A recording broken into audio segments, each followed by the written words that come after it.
Hello welcome back. പുതിയൊരു വീഡിയോയിലോട്ട് സ്വാഗതം. എല്ലാ കൂട്ടുകാരും സുഖമായിട്ടും സേഫായിട്ടുണ്ടല്ലോ. ഞാനിവിടെ സുഖമായിട്ടും സേഫായിട്ടുണ്ട്. അപ്പോൾ എല്ലായിടത്തും എങ്ങനെയാണ് ഇവിടെ ചെറിയൊരു കുറവുണ്ട്, എന്നാലും വലിയ കുറവല്ല, ചെറിയൊരു ആശ്വാസമുണ്ട്. അപ്പോൾ നിങ്ങളിവിടെയൊക്കെ എങ്ങനെയാണ് എന്ന് കമൻറ്റ് ബോക്സിൽ അറിയിക്കുക. റെഡ് അലർട്ടാണോ എങ്ങനെയാണെന്ന്. അപ്പോൾ ഇന്നത്തെ വീഡിയോ എന്ന് പറഞ്ഞാൽ അനിയൻ ഗൾഫിൽ പോകുന്നതിനാട്ടി മുമ്പ് ചെറിയ രീതിക്കൊരു മൗലൂദ് കഴിക്കുന്നുണ്ട്. അപ്പോൾ അതിൻ്റെ പ്രിപ്പറേഷനും കാര്യങ്ങളും മൗലൂദിൻ്റെ വിശേഷങ്ങളും പിന്നെ അനിയന് ഗൾഫിൽ പോകുന്ന വിശേഷവും പിന്നെ പെരുന്നാൾ പർച്ചേസിങ് ചെയ്യുന്ന വിശേഷമായിട്ടുള്ള ഒരു കുഞ്ഞി വ്ളോഗായിട്ടാണ് ഇന്ന് വന്നിട്ടുള്ളത്. അപ്പോൾ ആദ്യം തന്നെ പ്രിപ്പറേഷനും കാര്യങ്ങളിലേക്കും കിടക്കാം. അപ്പോൾ മൗലൂദിൻ്റെ പ്രിപ്പറേഷൻസാണ് ഇപ്പോൾ നടക്കാൻ പോകുന്നുള്ളത്. അപ്പോൾ ആദ്യമായിട്ട് ഞാൻ ഉണ്ടാക്കിയെടുക്കാൻ പോകുന്നുള്ളത് ബിരിയാണിയാണ്. അപ്പോൾ ചിക്കൻ ബിരിയാണി സ്പെഷ്യലായിട്ട് ഉണ്ടാക്കിയെടുക്കുന്നുള്ളത് chicken biryani, chicken fry, mutton കറി, പിന്നെ എന്തെങ്കിലും തോരന്, പിന്നെ കച്ചമ്പറ്, പിന്നെ നെയ്പ്പത്തിരി, പായസം. അപ്പോൾ അത്രയ്ക്കാണ് ഫുഡ് ഐറ്റംസിലുള്ളത്. അപ്പോൾ ചെറിയൊരു രീതിക്കായി ഫംഗ്ഷൻ നടത്തുന്നുള്ളതും കൊണ്ട് കുറച്ച് പേര് മാത്രമാണ് ഈ ഫംഗ്ഷനിൽ പങ്കെടുക്കുന്നുള്ളത്. അപ്പോൾ തൊട്ടടുത്തുള്ള മൂത്താൻ്റെയും എളപ്പാൻ്റെ വീട്ടുകാരും പിന്നെ അതുപോലെ തന്നെ ഇത്താൻ്റെ ഹസ്ബൻ്റെ വീട്ടുകാരും പിന്നെ അനിയത്തിൻ്റെ ഹസ്ബൻ്റെ വീട്ടുകാരുമാണ് ഉള്ളത്. അപ്പോൾ നേരെ വീഡിയോയിലോട്ട് പോയാലോ. ആദ്യം തന്നെ ഞാൻ ബിരിയാണിക്ക് വേണ്ടിയിട്ടുള്ള ഒരുക്കങ്ങളാണ് തയ്യാറാക്കിയെടുക്കുന്നുള്ളത്. അപ്പോൾ ആദ്യം സവാള ഒന്ന് വറുത്ത് കോരി മാറ്റിയെടുക്കുന്നുള്ളതാണ്. അന്നത്തെ ദിവസമാണെങ്കിൽ രാവിലെ തന്നെ കറണ്ടും കൂടിയില്ല. അന്നത്തെ ദിവസമാണ് മഴ വരാനായിട്ട് സ്റ്റാർട്ടിങ് ചെയ്തിട്ടുള്ളത്. അപ്പോൾ കഴിഞ്ഞ ചൊവ്വാഴ്ചത്തെ വീഡിയോ ആണിത്.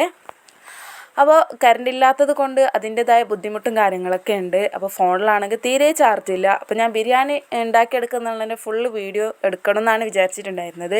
കറണ്ട് ഇല്ലാത്ത സ്ഥിതിക്ക് ഫോണിൽ ചാർജ് ഇല്ലായിരുന്നു. അപ്പോൾ അതുകൊണ്ട് ഫുൾ ബിരിയാണീൻ്റെ വീഡിയോ ഒന്നും എടുക്കാനായിട്ടൊന്നും പറ്റിയില്ല.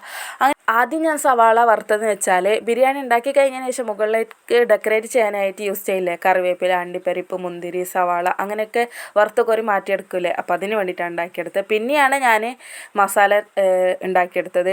അതിൻ്റെ മസാല അറ്റ്ലീസ്റ്റ് ആവാറാവുമ്പോൾ കറണ്ട് വന്നിട്ടുണ്ട്. അങ്ങനെ ഫോണിൽ ചാർജിനും വെച്ചിട്ടാണ് ഉണ്ടാക്കിയെടുത്തത്. പിന്നെ കറണ്ട് വന്നാലുടനെ മിക്സിയിലിട്ട് പൊടിച്ചെടുക്കാൻ വേണ്ടിയിട്ട് നാടൻ കുരുമുളകും കൂടി ഉണ്ടായിരുന്നു. അതും കൂടി ഞാൻ ചൂടാക്കിയെടുത്തിട്ടുണ്ട്. അപ്പോൾ കറണ്ട് വന്നാലുടനെ തണുത്ത് കഴിഞ്ഞാലൊന്ന് മിക്സിയുടെ ജാറിൽ ഇട്ടൊന്ന് പൊടിച്ചെടുക്കാമല്ലോ എന്ന് വിചാരിച്ചിട്ട്. പിന്നെ ഞാൻ ബിരിയാണിക്ക് ഇടുന്ന ചിക്കൻ പീസ് എന്ന് വെച്ചാൽ ഫ്രൈ ചെയ്തിട്ടാണ്. അപ്പോൾ അതിന് വേണ്ടിയിട്ട് മാരിനേഷന് വേണ്ടിയിട്ടുള്ള ഐറ്റംസൊക്കെ ഇട്ട് കൊടുക്കുന്നുണ്ട്.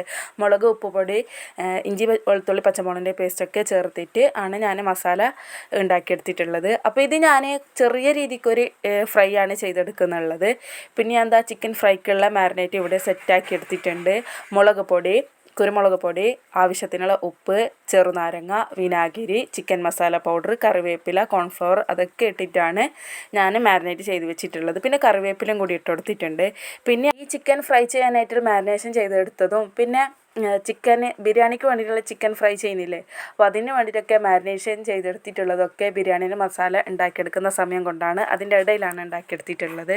പിന്നെ ഗൾഫിലോട്ട് കൊണ്ടുപോകുന്ന ചിക്കൻ കറിയും കൂടി സെറ്റാക്കി എടുക്കുന്നുണ്ട്. അപ്പോൾ അതുമ്മയാണ് ഉണ്ടാക്കിയെടുക്കുന്നുള്ളത്. പിന്നെ ഇത് മട്ടൻ കറി ഉണ്ടാക്കാൻ വേണ്ടിയിട്ട് ഫംഗ്ഷൻ യൂസ് ചെയ്യാൻ വേണ്ടിയിട്ടുള്ള മട്ടൻ കറിക്ക് വേണ്ടിയിട്ടുള്ള തേങ്ങയും കൂടി വറുത്തെടുക്കുന്നുണ്ട്. തേങ്ങയും സവാളയൊക്കെ ഇട്ടിട്ടാണ് വറുത്തെടുക്കുന്നുള്ളത്. അപ്പോൾ നാടൻ രീതിക്കാണ് മട്ടൻ കറി ഉണ്ടാക്കിയെടുക്കുന്നുള്ളത്. അപ്പോൾ കുറച്ച് ഐറ്റംസാണ് ഉണ്ടാക്കിയെടുക്കുന്നതെങ്കിൽ കുറേ സമയം വേണ്ടി വന്നിട്ടുണ്ട്. അപ്പോൾ ഞാനും ഉമ്മയും മാത്രമാണ് ഫുഡ് ഐറ്റംസ് ഉണ്ടാക്കാനായിട്ടുണ്ടായിരുന്നത്. ഇത്തയാണെങ്കിൽ മോളെയും കൊണ്ട് ഹോസ്പിറ്റലിൽ പോയിട്ടുണ്ടായിരുന്നു. അനിയത്തി വരാൻ കുറച്ചും കൂടി വൈകുമെന്ന് പറഞ്ഞിട്ടുണ്ട്. അനിയത്തിൻ്റെ ഹസ്ബൻഡ് പള്ളിയിലാണ്. അപ്പോൾ ളുഹർ ബാങ്ക് കൊടുത്തതിന് ശേഷമാണ് വരുന്നതെന്ന് പറഞ്ഞിട്ടുണ്ട്. അങ്ങനെ ഓൾമോസ്റ്റ് ചിക്കൻ്റെ ബിരിയാണിക്ക് വേണ്ടിയിട്ടുള്ള മസാല ഇവിടെ റെഡിയായി വന്നിട്ടുണ്ട്. അപ്പോൾ മസാല സെറ്റായി വരുമ്പോൾ ഞാൻ അതിലേക്ക് വറുത്ത് മാറ്റി വെച്ചിട്ടുണ്ടായിരുന്ന ചിക്കൻ്റെ പീസും കൂടി ഇട്ട് കൊടുക്കുന്നുണ്ട്. അപ്പോൾ ഇവിടെയൊന്നും മസാലേൻ്റെ പണി കഴിഞ്ഞിട്ടില്ല. സമയമാണെങ്കിൽ ഞാൻ ബിരിയാണീൻ്റെ മസാല ഉണ്ടാക്കാൻ വേണ്ടി അത്യാവശ്യം ഒരു 2 മണിക്കൂറെങ്കിലും എടുത്തിട്ടുണ്ടാവും എന്നാണ് ഞാൻ വിചാരിക്കുന്നത്. അതിൻ്റെ ഇടയ്ക്ക് ഓരോ പണിയിലായിട്ട് ഞാൻ പോകുന്നുണ്ട്.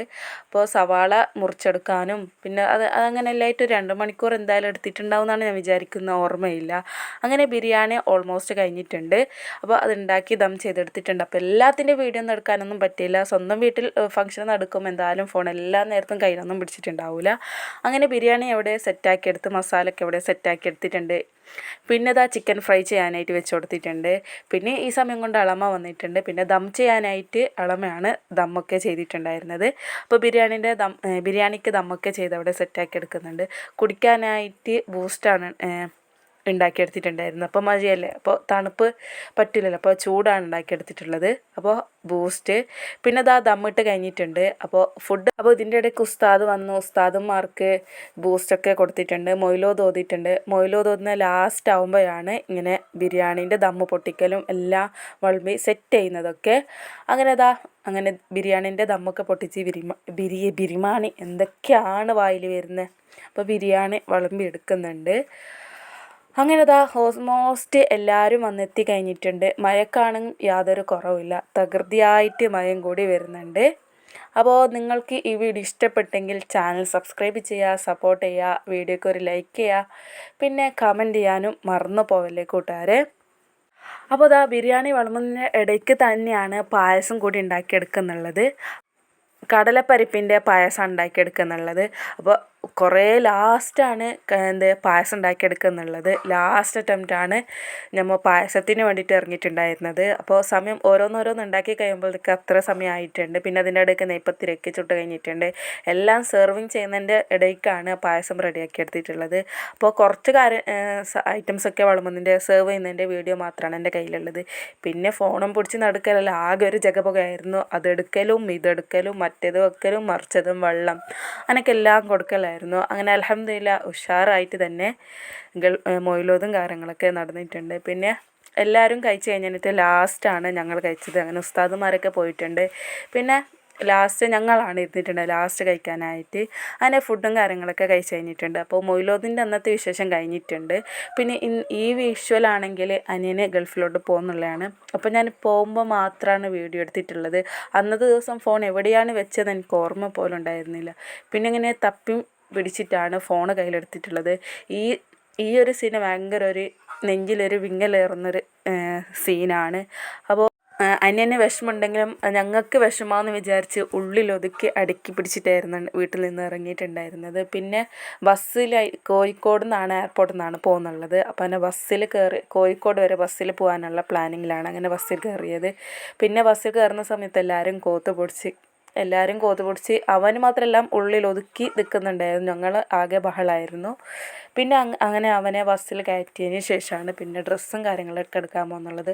ഡ്രസ്സ് എടുക്കാൻ വന്നെന്നല്ലാണ്ട് യാതൊരു മൂഡില്ലായിരുന്നു. വളരെയേറെ വിഷമത്തോടെയാണ് ഡ്രസ്സൊക്കെ എടുക്കാൻ വന്നത്. അവന് പോയതേ അല്ലേ ഉള്ളൂ. അപ്പോൾ അതിൻ്റെ ഒരു വിഷമം കാര്യങ്ങളൊക്കെ മനസ്സിലുണ്ട്. കിട്ടിയൊരു ഡ്രസ്സ് എടുത്ത് കയ്യിലെടുത്ത് വന്നതാണ്. മക്കൾക്ക് എന്തോ അറിയില്ലല്ലോ, അവർ പറയുന്ന ചാച്ച ഗൾഫിൽ പോയിന്നില്ല, അവർക്ക് ഇമോഷൻസും കാര്യങ്ങളൊക്കെ ഇല്ലായിരുന്നു. അവർ ഫുൾ ഹാപ്പി ആയിരുന്നു. പിന്നെ 4 ചോട്ടാസും കൂടിയിട്ട് തുള്ളി ചാടി കളിക്കുന്നായിരുന്നു ഡാൻസ്. ഞങ്ങൾ ഡ്രസ്സ് നോക്കുന്ന അങ്ങനെ ഞാൻ കോഴിക്കോട് എയർപോർട്ടിൽ എത്തിയിട്ടുണ്ട്. അവിടുന്ന് അൽഹംദുലില്ലാ യാതൊരു ബുദ്ധിമുട്ടും ഇല്ലാതെ ഫ്ലൈറ്റിൽ കയറി ഇരുന്നിട്ടുണ്ടെന്നൊരു ക്ലിപ്പും കൂടി ഇട്ടിട്ടുണ്ട്. അപ്പോൾ എല്ലാവരും അനിയനെ സേഫായിട്ട് എത്താനും അവിടെ നല്ല ജോബ് കിട്ടാനും ദുആ ചെയ്യുക.